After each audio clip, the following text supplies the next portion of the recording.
Power of gratitude, how thankfulness changes your life.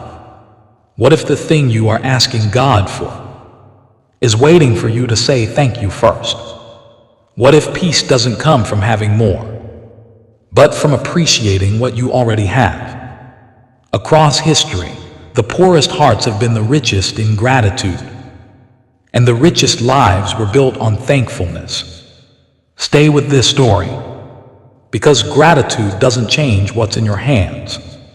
It changes what lives in your heart.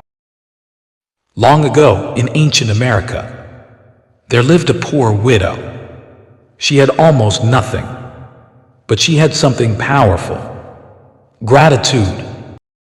She lived alone, no husband, no children. Her house was small, her life was quiet. Many felt sorry for her. She owned no gold, no animals, no land, only a small boat, a fire to cook, and hope in her heart. Every morning, before the sun rose, she stepped outside, looked at the sky, and whispered softly, "Thank you." She did not complain. She did not ask, "Why me?" She thanked God for breath, for life, for another day. People around her had more food, more family, but they were angry. They complained every day. The widow smiled, not because life was easy, but because her heart was peaceful. Gratitude lived inside her. One day, a tired traveler came. He saw her poor home and asked, "How are you so happy?" The widow smiled gently and said, "I thank God for what I have, not for what I don't." She cooked her small meal.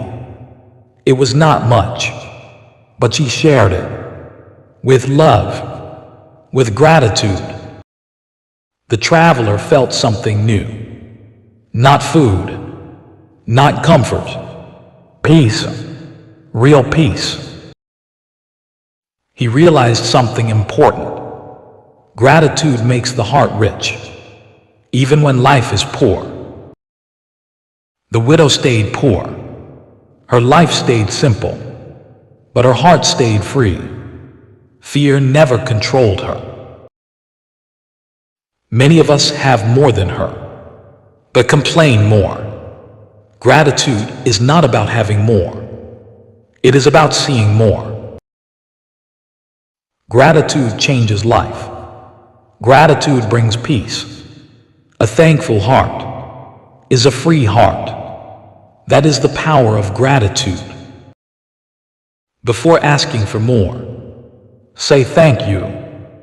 And so, watch your life change.